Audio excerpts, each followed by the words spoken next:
अस्सलामुअलैकुम नाजरीन, आप देख रहे हैं K92 न्यूज और मैं हूं आपकी मेजबान नाइला भट्टी। शामिल करेंगे आज की इलाकाई खबरें।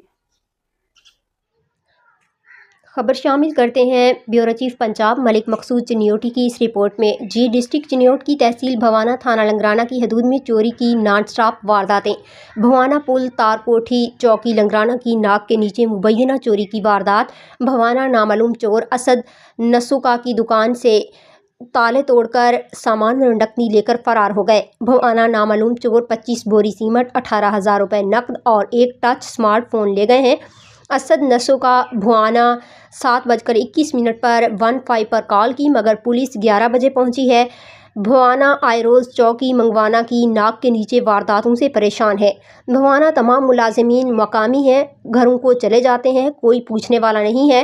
असद नसो का ताजर आयरोज चोरी की वारदातों से परेशान है और अदम तहफ़्फ़ुज़ का शिकार है। Bawana DPO Chiniot DSP Bawana notice लेकर कार्रवाई करें और तहफ़्फ़ुज़ फराहम करें। असद नसो का मेरा नाम जी असद अली कौम नसूका अड्डा तारकोठी। मैं सीमेंट की दुकान बनाई हुई है अड्डे तारकोठी ते चौकी मंगोआने के नज़दीक।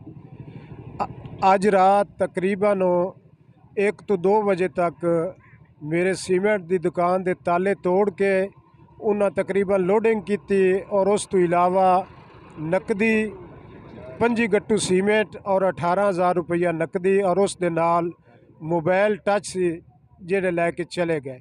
गुजारिश है वज़ीर आला ते कि साडे आए दिन अड्डे ते साडे रोड ते दिन दिहाड़े रात नूं लगातार वारदातां हो रही हैं। गुजारिश है कि चौकी मंगो आने दे अंदर जितने मुलाजमीन हैं सब अपने इलाके दे हैं और इलाके दे रिहायशी हैं, जेड़े दिन और रात सारा दिन अपने घर च गुजार रहे हैं।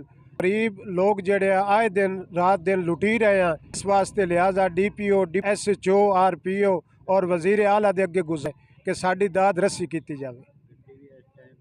और सुबह 7:21 ते 15 ते कॉल की, 11 बजे तक ना SHO पहुँचा ना चौकी इंचार्ज पहुँचा। जनाब गुजारिश है कि कुछ ना कुछ साडे तहफ़्फ़ुज़ वास्ते साडी मदद की जाए। और उस दे नाल एक होर दुकान है, वो भी उन्हें ताले तोड़ के जो कुछ उन्होंने मिले वो लैके चले गए। गुजारिश है कि चंद कदमां ते चौकी मंगो आना है। हुण तक ना कोई मुतलका SHO चौकी इंचार्ज कोई मुलाजिम नहीं पहुँचा। आ इर्द गिर्द इलाके की आवाम है। साडी वज़ीर आला दे अगों गुजारिश है कि साडी दाद रस्सी की जाए और साडी मदद की जाए। और मकामी मुलाजिम सारे तैनात हैं। हाजिर जो SHO है उसको आके डिटेल ला लो, रात दिन अपने घर च बैठे बैठते हैं और असी लोग जेड़े हैं दिन दिहाड़े रात नूं असी लुटी रहे हैं। लिहाजा साडी गुजारिश है कि साडी मदद की जाए और दाद रस्सी की जाए। वस्सलाम।